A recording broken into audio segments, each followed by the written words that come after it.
Hello, welcome back to the C-section. The one true place where you can find expert knowledge on matters parenting. C stands for counseling. Hello, our dear counseling psychologist. Hi guys. Remember Maddie? Maddie has been educating us for the past she's probably our third episode. Today, what are we discussing? Confidence. How to build confidence in your child. When to start building confidence in your child, identifying that your child is probably lacking self-confidence, and the importance of having a child who's confident in themselves. So Maddie, how can I tell that my child, how do I know the difference between a confident child and a child that lacks confidence? Okay, so let's first define what is confidence in this context. Yes. So confidence is basically when a child believes in themselves, but also in what in their abilities. Okay. Not only in themselves, but also what they're able to do. Okay. So how can you tell a child is not confident?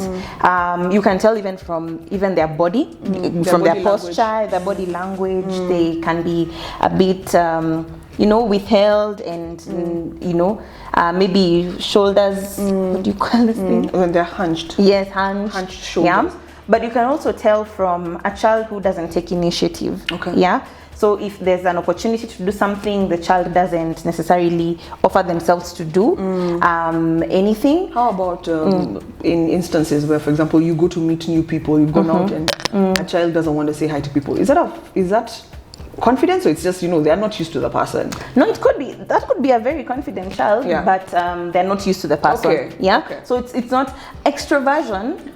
And being outgoing does not equal confidence. There are very many outgoing people who actually have very low confidence. Yes. Okay. It can actually be a mask. Okay. Sometimes we mask our inferiorities with something that makes us look a bit superior. We call it superiority as a way to just mask our insecurities and inferiorities. Okay. So, I think for me, how I like to see it is just in what they think of themselves. Yeah.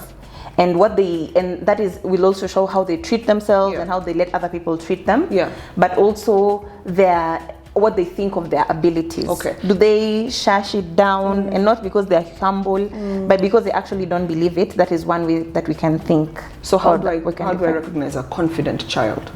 A confident child must not even be necessarily outgoing, but a confident child knows exactly who they are and they know exactly what they can do. Okay. Yes. So Maddie, how do I recognize that a child is confident, and at what age is self-confidence built in children? From birth. Yeah. I think that might be my catchphrase. Yeah, from birth. From birth, definitely.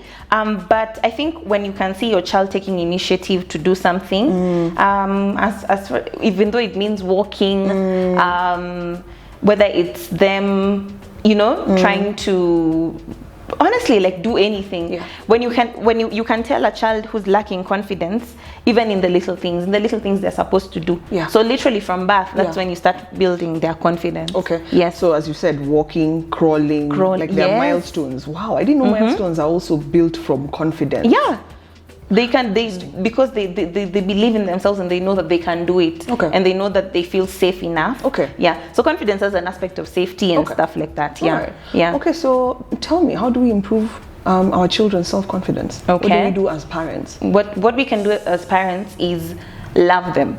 Oh. Sounds obvious, right? I guess. Right? Yeah. It's like, I'm a parent, of course I love my kids. Yeah. No, but love them, and love them. We usually say you like people because, and we love them despite. So it is loving them despite. It is your child knowing that even though, no matter what happens, they never question whether you love them. Yeah. Yes. Yeah. So love them in those ways. Love them when they fail. Love them when they make mistakes. Love them when you're not happy with them. Even as you discipline them, tell them that you love them. Say it to them. Show them. Yeah. Yes. So love them. Okay. Yeah. Because some of the reasons why people are not confident is because, and they develop even self-esteem issues and things like those, is because they didn't feel loved. It might have been said, but it was not shown. Yes. So love them in the way that they love to be loved. Maybe we can even talk about, love languages. Yes, definitely. Yeah. So love them in the way that they need to be loved. Okay. That's the first thing. Okay, noted. The second thing you need to do is give them opportunities to do stuff. Okay. And it could be anything. Give them opportunities to to clean, give them opportunities to tidy up, give them opportunities to draw. Yes, to draw. Okay. Yes, because what they learn is that they eventually, and even walk with them in that journey of helping them know what they're good at and things like those. Yeah. When you give them those opportunities, it actually does build confidence, letting them do things for themselves. So even whether it's even dressing themselves. It actually picking their clothes. Picking their clothes, it builds their confidence. Okay. Because they believe in the, I like to phrase it this way, they believe in the power of themselves. Okay. Yeah. Okay. So your little girls, I'm sure now they can choose what they want to do. Yeah. And they feel nice, right? Yeah, they do. They no matter how it looks. Yeah. Even though they'll put the yellow with the, and it doesn't color coordinate, it's okay. Yeah. That builds confidence. Give them opportunities as even when they're younger. When they're teenagers, give them even bigger responsibility. Yes, please. Responsibility gives them confidence. Okay. And they know that you trust them, so they even trust themselves. Okay. Another thing that you need to do is just handle their mistakes and their failures well. Okay. Like show them that This it's is okay. different from loving them Yes. now. Yes, this is different from Okay. loving them. Okay. Remember, you're loving them despite, whether it's unconditionally, Yes. and you're showing them and Yes. you're loving them in the way they love to be loved. Yeah. But now, this is now showing them that mistakes are okay. Yeah. It's okay to make mistakes.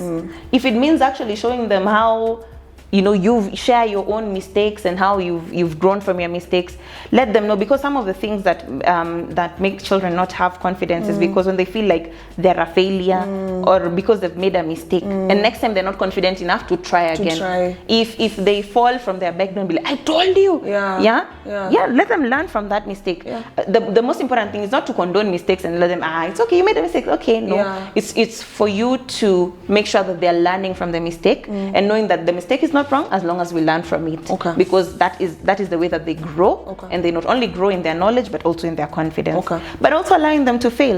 And them, I think, now backing up with that first point, them knowing that even though they fail, it's okay. It's normal. They're not perfect. They're human. Mommy fails, daddy fails. And they will overcome. And I've actually, another tactic you can use, Ivy, as well, is even looking at things that were created by mistakes that are, there's actually a powerful lesson I like, and I call it mistakes that work. Yeah. Things like Play-Doh. Yeah. Tell them, use little things like, did you know Play-Doh was created by mistake? I had no idea Play-Doh Potato was created chips. by mistake. Crisps, we call them crisps in Kenya, we call they them were created by mistake. Yes, showing them that mistakes work. Okay. But actually a very powerful thing, which is our fourth point, is be confident yourself. Children learn by observation. So you cannot be confident. You cannot be maybe timid and expect them to be confident. Because they will observe it from you. If they have a confident mom, they'll want to be like their mom. If they have a confident dad, they'll want to be like their dad. If they have a confident guardian, they'll want to be like their guardian. So be confident yourself. You are their role model. If it is even with regard to your body, don't even fat shame yourself. Don't be like, I'm so fat, I need to diet. They don't absorb say that, yes. and they absorb and they become that. And it becomes their self-talk. You remember from episode 1, we're talking about self-talk. Yes. Okay. Indeed. So be confident yourself. Be a role model of confidence and self-esteem. Okay. Yeah. Okay. And this means even acknowledging your flaws, but knowing that despite of those ones, you are still. Yeah. So children will learn powerful lessons from just observing. And if yourself as a grown-up or as an adult or as a parent or as a guardian, you're seeing you're not confident yourself, follow these same guidelines we're giving you. Love yourself. Allow yourself to make mistakes. Talk to yourself nicely. Interesting. Very interesting. Yeah, because I'm sure parents will be like, what if I'm just timid? What do I do? Follow these same guidelines and you should be okay, and you'll walk the path with your child. Definitely. And just as well as now going on to our fifth point, is celebrate them. Celebrate their success, which is easy. We love children who succeed, but celebrate their effort as well. Don't focus only on the success. On the outcome. Yes, on the outcome. Focus on the process. Yes, on the process. Indeed. I like that actually. Yeah, so celebrate even their effort, even the little things that they do. Because sometimes we celebrate success so much that even when they make little efforts, we don't acknowledge it. And remember, this little effort is baby steps. That's when they're going to get to the success. So when they are confident that, you know what, mommy is proud of me that I am able to do certain things. Daddy is proud of me because I made progress. I may not have been number one, but I moved from a certain grade to another. It might have been minimal, or I added 2 marks. That's okay. Celebrate their effort. Always make sure they know that their good is good enough. Yes. Like they have tried their best. Yeah. And there's something else you've mentioned about celebrating success. I don't know how to put it, so I don't know how to articulate it, but for example, trying to build your kids' self-confidence and teaching them how to do things on their own should not involve labeling. Again, something in episode 1. So building self-confidence doesn't mean you tell them you're a big girl now, you can do this. That's the wrong approach. No. And I'm saying that because I know sometimes I do that. I know, we are going to be very honest on this show, because some of these things happen. Sometimes I say, you're a big girl now, you can do this. And yes, I encourage them, but I've come to realize that that's a labeling statement, and I should not be doing that at all. Yeah, definitely. But even like in the words that you're saying, I think that is also just to be keen and you talked about affirmations in episode 1, so just in all these things, as you do the 5 things, make sure that your language is also communicating. Whether you're communicating that you love them, you're communicating that I love you, I celebrate you, it's okay. So your language really matters. And if it means you even going and affirming them and telling them, like Ivy saying she does affirmations with her children, you are beautiful, you are kind, you are smart, you are and just teaching them to own it, even as you own it yourself. So Maddie, say I have an 8-year-old child who I could tell was confident and independent, and then suddenly she becomes withdrawn and her confidence has gone down. What is that? Or if I have a teenager that was confident, so what is that? What is happening there? I'm glad that you're asking what is happening, because something is definitely happening. So the thing to do is just to just try and explore with them what is it, what happened. Was it in your home context?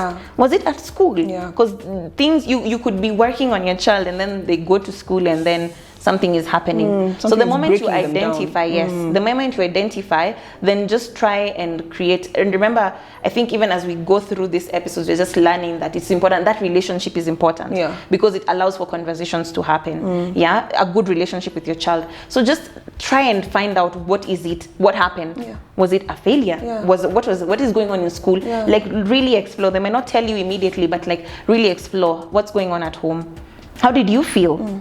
Validating their feelings. How did you feel when certain things happened?